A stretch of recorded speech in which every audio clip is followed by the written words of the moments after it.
This is DRF Race of the Day. Hi, everybody. Illman and Mike Beer, the DRF Race of the Day for Thursday, March the 11th. Race number 4 at Oaklawn Park. Let's throw up this field of Arkansas breds getting set to go a mile and a 16th. They're fillies and mares, and this is a one other than allowance. You can download free formulator past performances for this race on the Race of the Day event page at DRF.com. Access them, handicap along with us. A couple interesting maiden winners in here, Mike, including the 3 Lovely Lou, shrugged off a big layoff to graduate going 6. Now has to stretch out and do it perhaps on fast ground. Yeah, caught a wet track last time. Did take at least a small step forward off the layoff last time. Dan, she makes a lot of sense in this race. Let's take a look at the Timeform U.S. pace projector because, like Lovely Lou, there are several horses stretching out with tactical speed. One of them is the 8-2 Pretty, who was a pace-pressing winner going a mile 3 starts back and now goes second off the layoff. 5-Star Moon, I think, has to be forwardly placed, as is Mary Alice. I wouldn't be surprised if 2 Pretty sort of opts for a 3-wide tracking trip. I think she has that tactical speed. Yeah, I agree with you. I think she will be forward, though. It does feel like she does her best racing when she can get forward in her races, and off the layoff last time, that just wasn't the case. She broke out very badly at the start of that race, and I think wound up probably farther back off the pace and a lot wider than she wanted to be.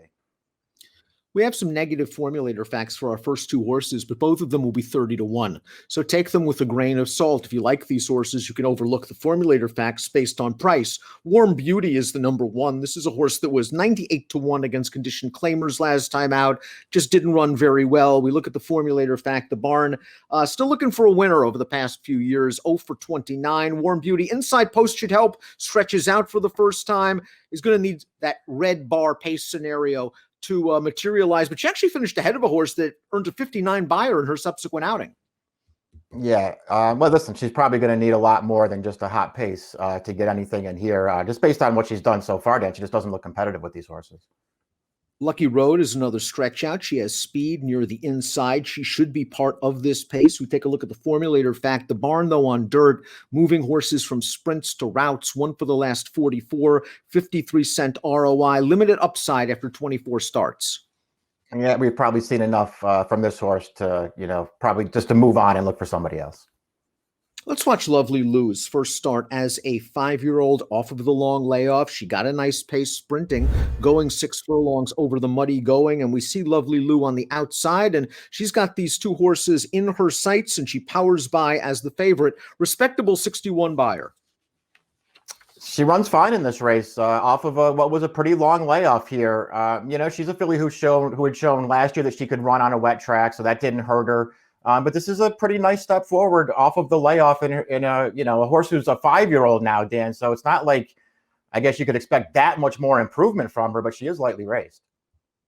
Turnstone, the number 4, makes her second start of the year. Didn't do much. First run back, but that was at 6 furlongs. She does stretch out a little bit here, and maybe this race will be run to suit her. A fast pace, she can come from off of it, as she did when graduating at Oaklawn Sprinting in 2020.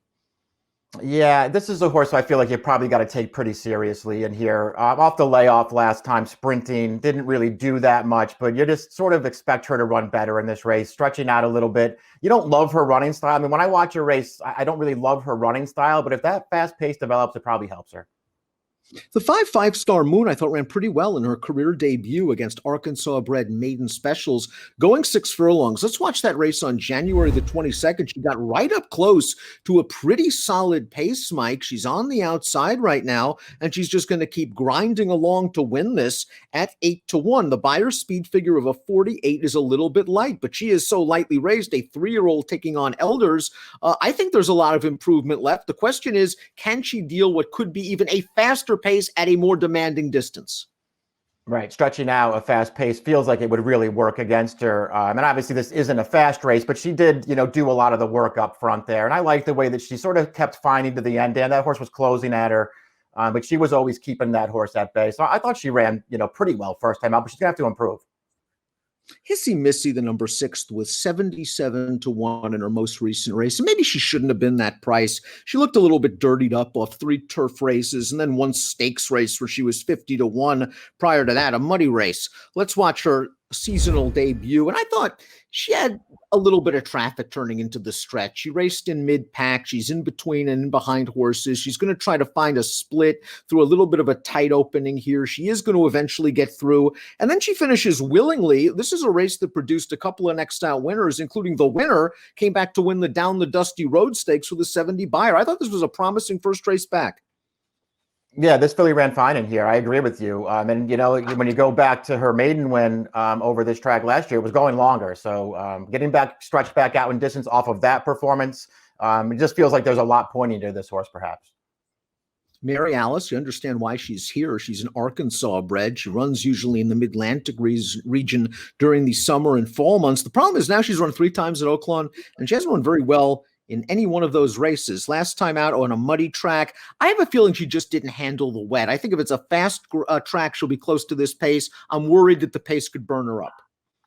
It feels like a reasonable excuse to give her the wet track, Dan. You mentioned that she's 0 for 3 at Oaklawn. Even her other 2 starts over this track both came over wet sealed tracks, and it just feels like she doesn't act on it. They've raced her pretty cheaply out of town, but she has figures that make her a contender in here.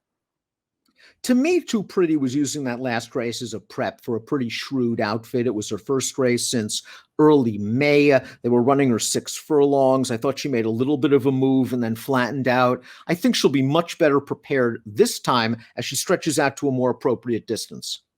I agree with you. I think she's going to run better here. She also, again, she had the far outside post in there. She broke out very badly at the start of that race and probably wound up a little bit further back than she wanted to be. I'm expecting her to take a step forward in this race, Dan. When she broke her maiden last year, going the 2-turn mile on this track, I thought she ran really well. She did all the work in there. That pace, I thought, was solid. She kept up with it the entire way and always, kept clear through the stretch with a pretty good finish. I thought she ran really well breaking her maiden that day. Before we go back to Mary Alice, I have a formulator fact for her. I want to talk about the 9 Mocha Kiss. Mocha Kiss, his last 2 races, not great. She really hasn't done too much this form cycle. She's probably going to need a career best. Yeah, broke her maiden cheaply. They've dropped her, against 2 life claimers a couple of times to no avail, and her last 2 races are basically nothing. Wanted to highlight trainer Kenny Smith's prowess with horses going second off this kind of a layoff with Mary Alice. Here's the formulator fact over the past couple of years with older dirt runners. Second off a 2 to 4 month layoff, 32% winner, 456 ROI. This is a 6% trainer getting 32%, so maybe something to consider. It definitely is, along with this horse stretching back out and getting onto a fast track. All those things could add up to a much better performance here. Let's watch Star Garita's debut. This is a daughter of Breeders' Cup Mile winner Cara Conti, an Arkansas bred, racing over a muddy track. She didn't break very well. She finished pretty strongly. She made a prolonged move into this race and keeps on coming. I thought it was a really game performance. This is a loose leader. Yes, this loose leader is tired, but this loose leader looks home, and Star Garita comes and gets her.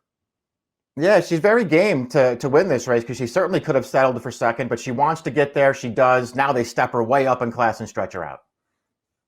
I really wanted to give the 11 Zanchouz a little bit more of a look. The buyer speed figures are going the right way, but this is a very tough outside post position going 2 turns. She's going to stretch out. That is a question mark as well. I think at a price you can use Zanchouz, especially if maybe the pace is fast and she can sort of tuck in. I just don't like this post position. Yeah, we'll see what kind of trip she can get from out there. To me, it feels like she's the kind of horse who probably wants to be forward in her races, Dan. So from post 11, if they want to get close, they're going to have to send her.